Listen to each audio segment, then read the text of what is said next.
Six Thinking Hats is a short and simple essay. It's thought provocative too. It talks about six different modes or methods to think creatively. This is Edward de Bono, the author of the essay. He is a physician, psychologist, author, inventor, philosopher, and a consultant, all rolled into one, what you call a versatile genius. This is the book Six Thinking Hats. Please remember the essay is a mere summary, an abstract of the book. The book itself is not very long, just something like 106 pages, I guess. I'm not very sure. Anyway, it's a slim volume, easy to read, and quite popular too. You can see that the cover of the book describes it as an essential approach to business management. As I told you, it talks about different modes of thinking and brainstorming. So, in this way, it can be broadly described as a self-help book. Actually, the popularity and impact of such works is amazing, phenomenal. Most of them have been sold in millions. If you go to any nearby bookshop, you will see a number of shelves exclusively dedicated to such works.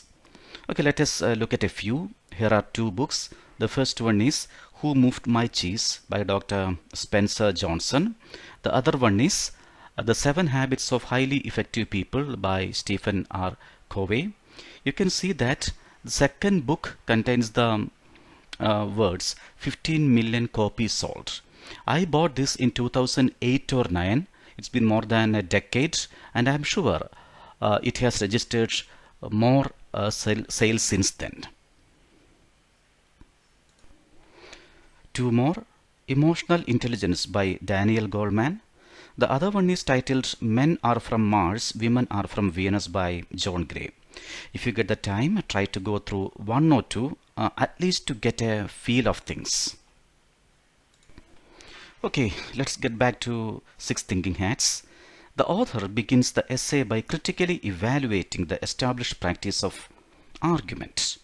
You know, all the influential Greek philosophers were masters of this art, argument.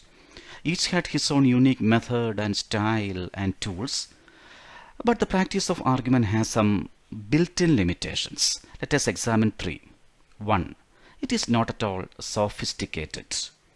It is not knowledgeable and cultured, but the whole practice is based on certain techniques.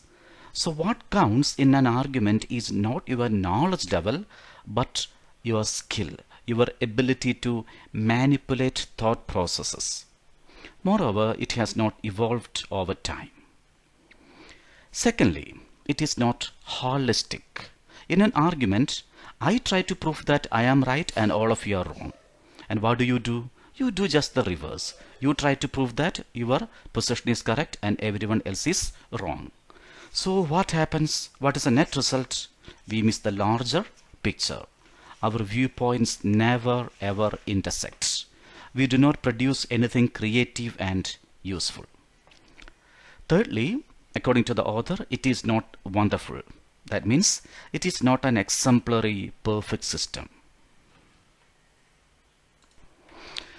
But in spite of its clear drawbacks and shortcomings, so far we have depended on argument.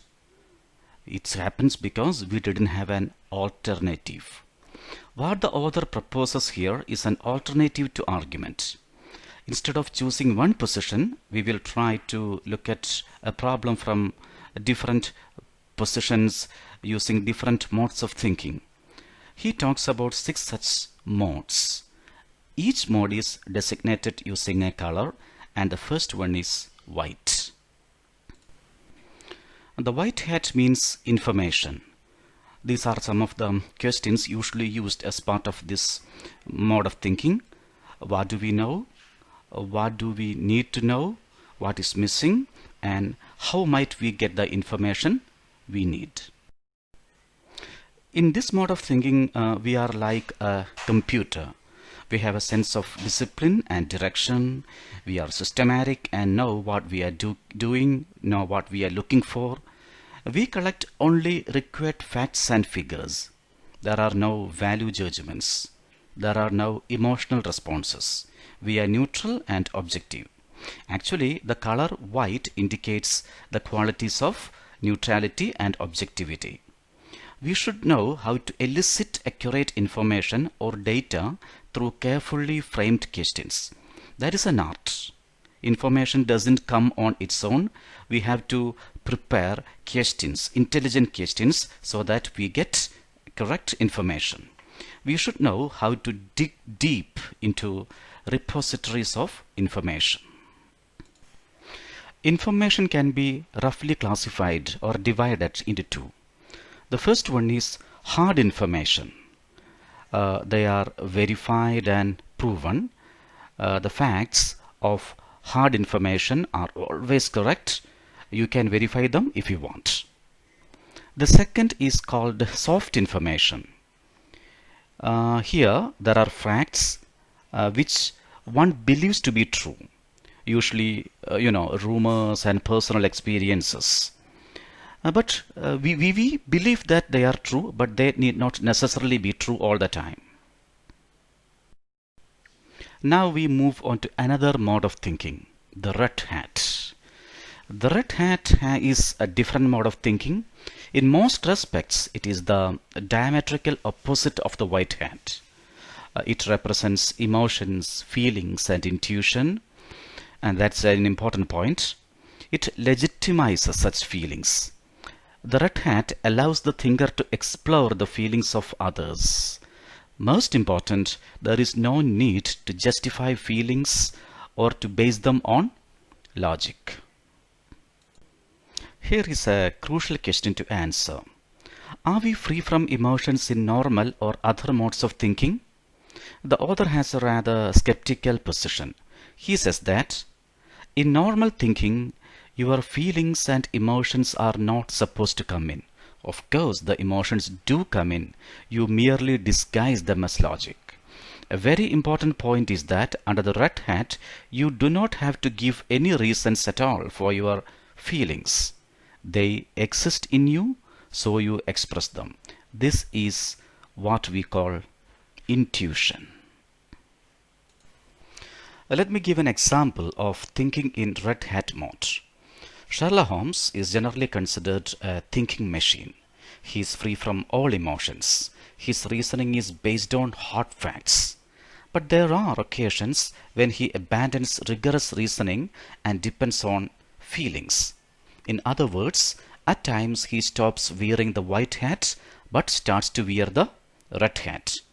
Let us read this part from the story, The Adventure of the Norwood Builder. He is addressing his friend and associate Dr. Watson. It's all going wrong, Watson. All as wrong as it can go. I kept a bold face before Lestrade, but upon my soul, I believe that for once the fellow is on the right track and we are on the wrong. All my instincts are one way and all the facts are on the other. You can see the tension in this sentence. On the one side, he is facing a lot of what I call hard information, but somehow he knows that everything is wrong. All the conclusions drawn by the official police force are wrong. But unfortunately, Holmes doesn't have anything to confront them. All he has got is his instincts. Of course, later on we will understand that his instincts are